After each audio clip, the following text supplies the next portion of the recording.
menceritakan sejarah sebuah meeting rahasia di bulan November tahun 1910 yang merubah center of universe, yang merubah peta dunia dan arah dunia hingga saat ini. Oke, baiklah, saya ceritakan. Dalam sebuah pertemuan rahasia di tahun 1910 yang terjadi di Jekyll Island, di mana pertemuan tersebut terus disangkal oleh mereka yang hadir hingga 20 tahun kemudian, hingga tahun 1930, adalah mereka, Amerika, berencana membuat sistem keuangan bank sentral di Amerika dan di dunia. Awalnya adalah kegelisahan para kapitalis atas kejadian kepanikan ekonomi di tahun 1907, di mana menurut mereka perbaikan sistem perbankan harus ditingkatkan, hingga usulan membangun central bank serta kendali atas currency diciptakan. Dalam pertemuan tersebut yang diinisiasi oleh keluarga Rothschild beserta 8 kapitalis didukung oleh Partai Republik mendapat perlawanan sengit dari para kongresmen dari Partai Demokrat. Kala itu perjanjian yang mau dibuat adalah bahwa Federal Reserve milik swasta dan Partai Demokrat menentang keras pernyataan tersebut. Baik, kita lompat sebentar. Federal Reserve nantinya akan mempunyai beberapa sistem bank yang bisa mencetak uang. Sabar ya, sabar. Panjang hal itu kalau diceritakan secara singkat. Kembali ke Jekyll Island. Pertemuan tersebut secara teknis ternyata tidak menghasilkan apa-apa, hanya pertentangan. Lalu, entah kebetulan atau tidak, 80% anggota Kongres Partai Demokrat yang menentang sistem swasta Federal Reserve tersebut dan dolarisasi ikut tenggelam di kapal Titanic. Dan kita semua tahu siapa pemodal Titanic. Iya, betul, Rothschild. Setelah terjadi kevakuman di Kongres karena korban di kapal Titanic tersebut, Partai Demokrat yang paling menderita, dan resolusi sistem Federal Reserve tetap didorong dalam rapat Kongres dan akhirnya ditandatangani secara quorum sesuai dengan pertemuan rahasia di Jekyll Island tersebut, dan semuanya yang terbanyak adalah Partai Republik. Oke, kita sudah mulai terbayang gambarannya ya. Kita lanjutkan. Kita ingatkan lagi, mata uang dunia sebelum diputuskan dalam Bretton Woods adalah pound sterling. Jadi, dolar menguasai dunia adalah Grand Plan 35 tahun sejak dari November 1910. Sungguh, strategi pelaksanaan atas sistem sentral keuangan tadi adalah mendesain dolar menjadi mata uang dunia, mengalahkan pound sterling, dan membuat dolar Amerika menjadi kendali dunia. Dan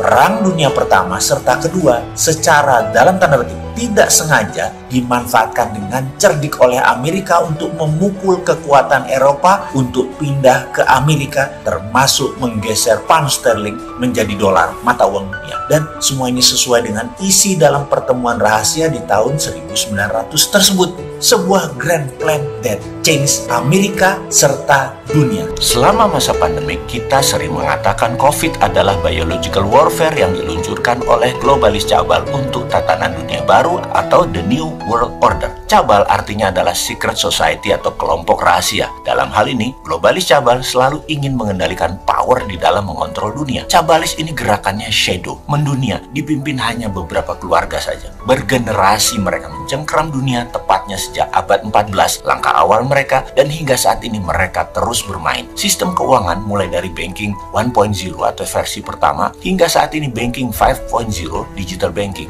Merekalah yang menguasai. Kalau diibaratkan tubuh manusia ada vena atau nadi, maka sistem keuangan yang kita maksud di sini adalah vena nadi tadi, tempat darah jalan. Sementara darahnya atau uangnya adalah negara-negara masing-masing yang punya. Begitu cross-selling, begitu transaksi, begitu pembelanjaan, jual beli, transferring, dan banyak lagi uang tadi mau dijalankan harus lewat nadinya mereka. 600 tahun mereka berkuasa atas jalur keuangan dunia yang di awalnya hanya pengawal para pilgrim atau peziarah ke Yerusalem dari Eropa, lalu melindungi harta para peziarah dengan sistem cek atau biliet versi 6 abad yang lalu. Kemudian improvisasi uang kertas, bank untuk menabung, surat berharga, terus berkembang hingga apa yang terjadi di dunia saat ini, di mana sebagian besar kabalis inilah pemainnya. Dalam informasi yang lalu, kita juga ingatkan, Partai Demokrat Amerika di rapat rahasia yang merubah mata uang dunia di Jekyll Island di tahun 1910 tidak setuju. Apa yang terjadi? Separohnya dieksekusi atau meninggal di kapal Titanic milik cabalis, milik keluarga Rothschild pembiayanya. Sehingga ketika rapat persetujuan Kongres di kemudian hari, suara Partai Republik memenangkan kebijakan baru tersebut. kita ingatkan lagi, dunia kala itu mata uang utamanya adalah pound sterling dan Swiss franc. Bahkan 80% transaksi dunia adalah pound sterling. Yang di tahun 1910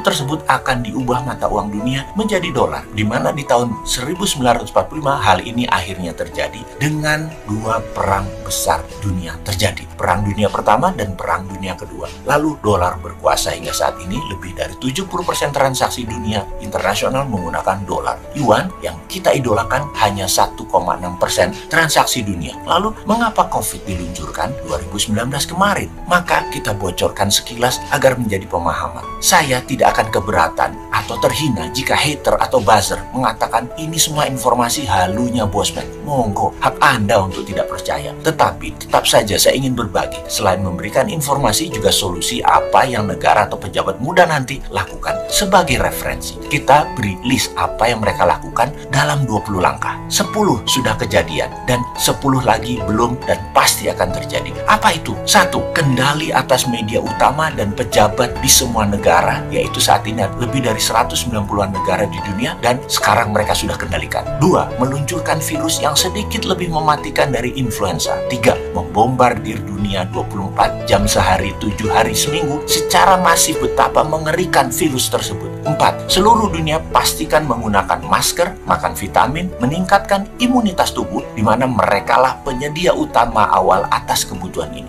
5. Secara sistemik, runtuhkan ekonomi di berbagai negara dunia bergantian dengan membuat transaksi antar negara berkurang, membuat hilangnya banyak lapangan kerja, memukul industri padat tenaga kerja seperti pariwisata, hiburan, dan pertunjukan massal. 6. Promosikan total lockdown di beberapa negara dan diamplifikasi, dipromosikan gede-gedean. 7. Sebarkan PCR yang sensitif agar mendapatkan data banyak yang terpapar hingga membuat panik. 8. Sebarkan tahap awal vaksin dengan tingkat kesembuhan biasa saja, lebih tepatnya tidak efektif atau placebo vaksin. Lalu akan disebar PCR yang low effectivity-nya agar memberi kesan vaksin placebo tadi efektif. 10. Membuat masyarakat merasa dalam keadaan sudah normal kembali, walau fakta lapangan yang terpapar COVID akan banyak dan terus meningkat. Baik, kita potong sebentar di 10 informasi ini, di mana 10 lagi akan kita jelaskan berikutnya. Kita mengingatkan kepada sahabat semua, sekarang ini kita sudah sampai di level 8. Sekali lagi, kita sudah sampai di nomor 8. Yang 9 dan 10 adalah langkah selanjutnya sebentar lagi. Realitanya nanti berita COVID akan mulai meredup dan hilang atau dihilangkan. Seperti yang kita katakan berkali-kali, November setelah Pilpres Amerika, di mana Amerika COVID dipakai sebagai political tool untuk memukul Trump.